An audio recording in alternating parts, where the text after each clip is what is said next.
The Second Battle of Davin. In the wake of these revelations, Imperium Secundus was abolished by the three Primarchs as an unfortunate mistake. The three Primarchs led their legion in an attempt to breach the Ruinstorm and reach Terra to defend the Emperor now that they knew he still lived. Once in the Ruinstorm, the combined Loyalist fleet came across a variety of war-born horrors and word of an entity spreading destruction known as the Pilgrim. Not even the T'Challa engine proved capable of navigating the Ruinstorm, which frustrated the Lion. During the Battle of Piran, L. Johnson commanded Dark Angels Astartes as Sanguinius received a vision, realized that he needed to go where the Horus Heresy had truly begun, the world of Davin.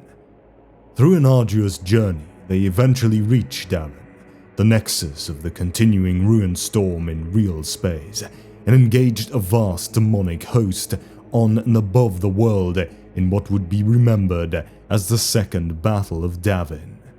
Reluctantly, Robert Guilliman and the Lion agreed to trust in Sanguinius, but both had thought to simply destroy the hated world upon arriving from orbit.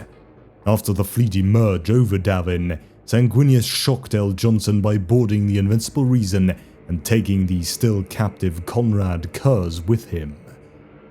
He hoped to use Kurz's prophetic abilities to determine what he was meant to do upon Davin that could help to save the Emperor.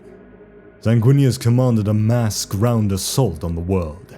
The enraged Lion nearly ordered that Davin be subjected to an exterminatus action regardless of Sanguinius's presence upon it. At the last moment, he relented and was immediately horrified by what he had nearly done.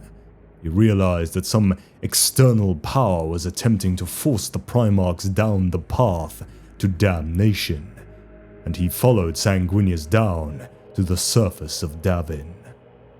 On that dusty world, Sanguinius was trapped within a portal to the warp and did battle with the demon Madail, while Guilliman and the Lion desperately tried to reach him. A vicious battle erupted both on Davin and above it in the void, where Guilliman's acting flagship, Samothrace, was destroyed in orbit by the demon ship Veritas Ferrum. During the ground battle at Davin's infamous Temple of the Serpent Lodge, where horrors had first been corrupted by chaos, Guilliman and L. Johnson managed to finally fight as partners and brothers. Together they brought down a massive soul-grinder demon engine. Eventually, Sanguinius was able to escape, and the Space Marine forces evacuated the world to orbit. Davin was destroyed by cyclonic torpedoes, and with its anchor in real space gone, the demonic fleet vanished back into the Imperium. Where Davin had once been, a breach in the Ruinstorm was now visible. The path through led directly to Terra, but upon further study it became apparent that Horus had foreseen that this route to Terra might open for the Loyalists, and had blocked it with a gauntlet of multiple traitor fleets. Guilliman and the Lion agreed to distract the blockade, while Sanguinius and the Blood Angels fleet made directly for Terra, for that was their destiny. Sanguinius and the Blood Angels fleet then raced directly for Terra through the opening, as was their destiny in Sanguinius's precognitive visions, while Guilliman and Lionel Johnson led the Ultramarines and Dark Angels legions in diversionary attacks against the traitor fleets that allowed the Blood Angels to slip through the cordon. By the time the Siege of Terra began, the Lion hoped to draw traitor forces away from Throne World by striking at their own Legion homeworlds. As a result, the Dark Angels destroyed several traitor homeworlds, such as Chemos of the Emperor's Children, Barbarus of the Death Guard, acts that the Lion would come to relish. The Passage of the Angels and the Crusade of Vengeance. At some point before or during the Siege of Terra, The Astronomicon went dark for the Dark Angel's fleet.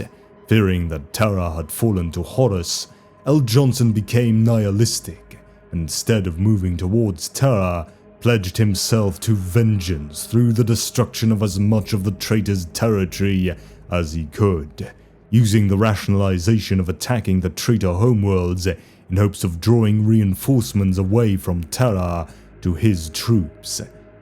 L. Johnson oversaw the destruction of Chemos and Barbarus in a spiteful purge dubbed the Passage of the Angels. Without the Astronomicon, the Angels continued to rely on the T'Challa engine for guidance through the warp.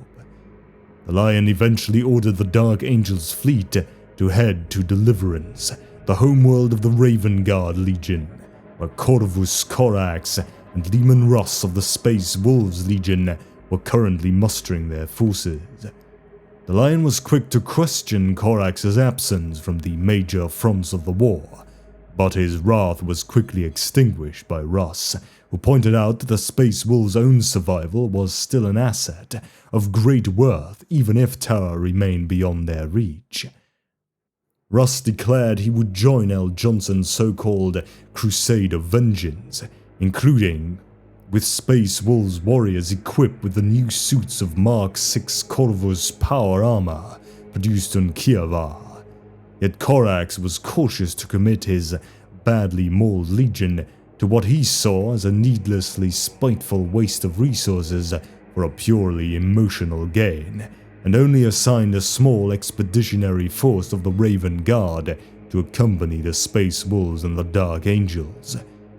Eventually, the Angels made course for Terra on the Lion's command, but arrived too late to influence the outcome of the Siege of Terra, or prevent the Emperor from being mortally wounded by Horus and interred on the Golden Throne.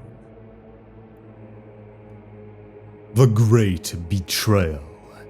In the aftermath of the Siege of Terra, the surviving loyalists rallied the reeling Imperium.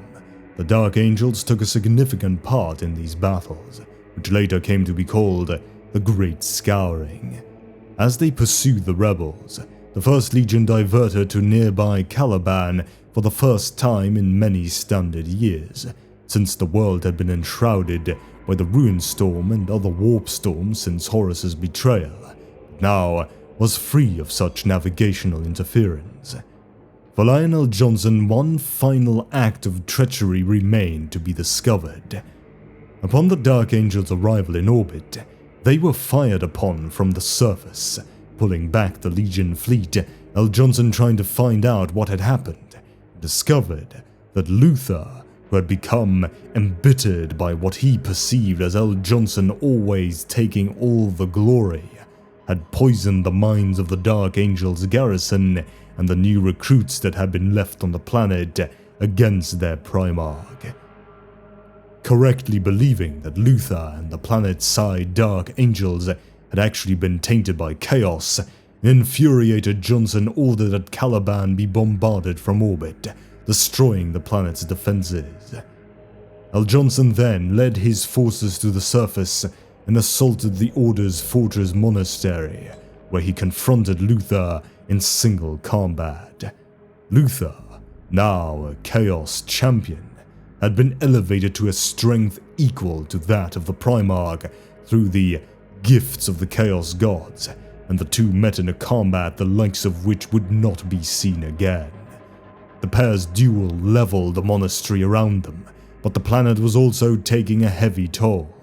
The sustained bombardment began to crack the surface of the planet's crust, the Dark Angels in orbit unable to see the damage they were wreaking upon their homeworld.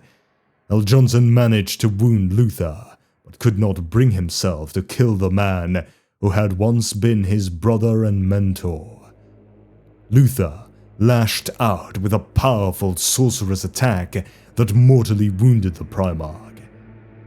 Luther then realized what he had done in his jealousy and anger, as if a veil of deceit had suddenly been lifted from in front of his eyes.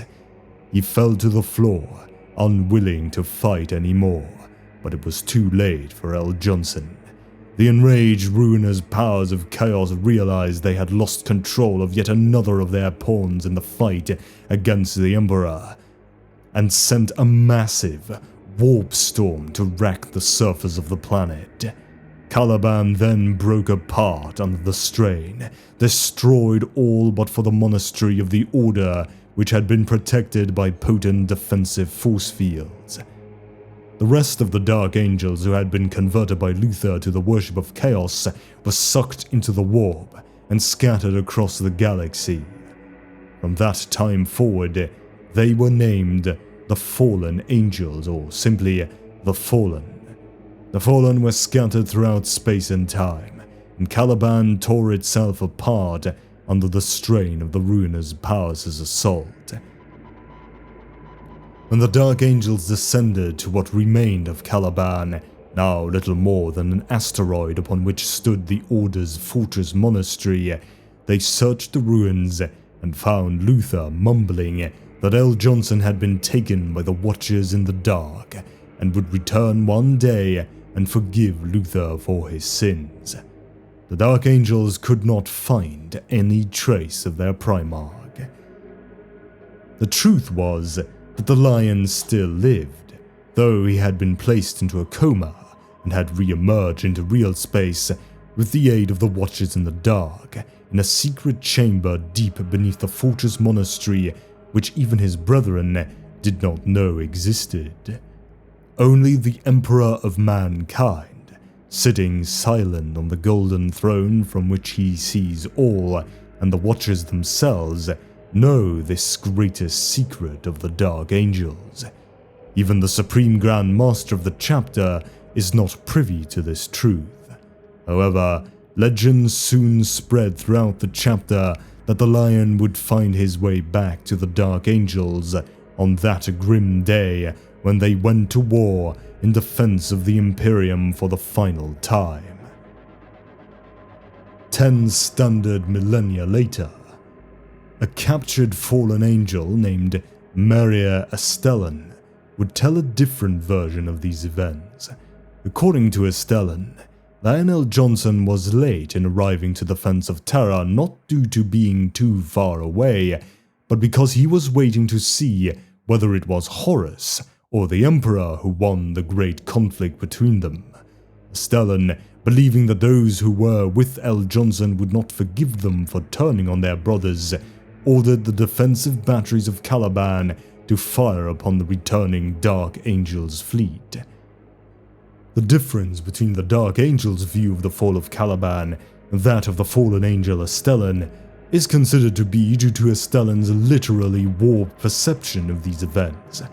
But some aspects of this story may ring with truth after all.